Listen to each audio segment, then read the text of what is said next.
Hello, അപ്പോൾ നമ്മുടെ ഇന്നത്തെ സ്പെഷ്യൽ കണ്ടാലോ? ഇന്ന് നമ്മളൊരു നെയ്മീൻ പൊള്ളിച്ചതിൻ്റെ റെസിപ്പിയാണേ. അപ്പോൾ അതിന് വേണ്ട ഇൻഗ്രീഡിയൻസ് കണ്ടാലോ? കാൽ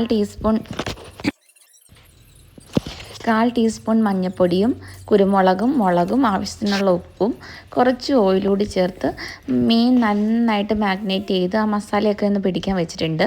പിന്നെ ഇഞ്ചി വെളുത്തുള്ളി ചതച്ചതും ഒരു കൊച്ചുള്ളി ചതച്ചതും 2 തക്കാളിയും എടുത്തിട്ടുണ്ട്. അത് നന്നായിട്ട് എണ്ണയിലൊന്ന് വഴറ്റിയെടുക്കണം.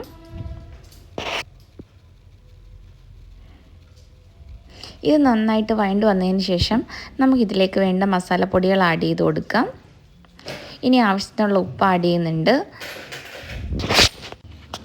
ഇനി ഒരു 1/4 ടീസ്പൂൺ മുളക് പൊടിയും 1/4 ടീസ്പൂൺ മല്ലിപ്പൊടി, കുറച്ച് കുരുമുളക് പൊടിയും ഗരം മസാലപ്പൊടി ആഡ് ചെയ്യുന്നുണ്ട്. ഇനി ഇതിൻ്റെ ഒരു പച്ചക്കുത്ത് മാറുന്നിടം വരെ നന്നായിട്ടൊന്ന് വഴറ്റിയെടുക്കുന്നുണ്ട്. അതിനുശേഷം നമ്മളിതിലേക്ക് മെയിൻ ഇൻഗ്രീഡിയൻസ് ആയ തേങ്ങാപ്പാൽ ആഡ് ചെയ്ത് കൊടുക്കുകയാണ്. ഏകദേശം 1/4 കപ്പ് നല്ല കട്ടിയുള്ള തേങ്ങാപ്പാലാണ് കേട്ടോ ഒഴിച്ചു കൊടുത്തത്.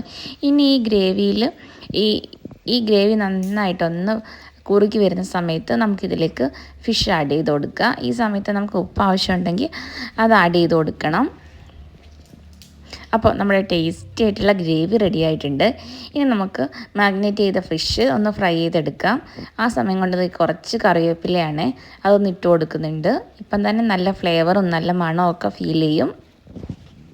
ഇനി നമുക്ക് നല്ല ചൂടായ എണ്ണയിലേക്ക് നമ്മുടെ ഫിഷ് ഇട്ട് നന്നായിട്ടൊന്ന് ഫ്രൈ ചെയ്തെടുക്കണേ. 2 സൈഡും നല്ല ക്രിസ്പി ആയിട്ട് നല്ല മൊരിഞ്ഞ് ഫ്രൈ ചെയ്തെടുക്കണം.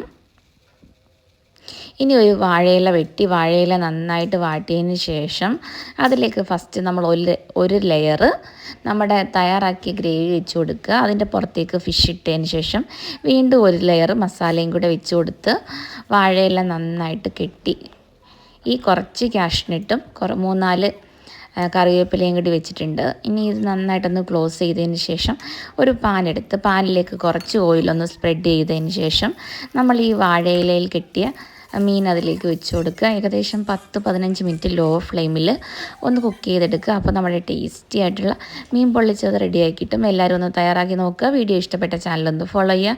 ഇതേപോലെയുള്ള സിമ്പിളായിട്ടുള്ള വീഡിയോസും റെസിപ്പീസും നല്ല പൊളപ്പൻ റെസിപ്പീസും ഒക്കെ ആയിട്ട് ഇനിയും കാണാം കേട്ടോ.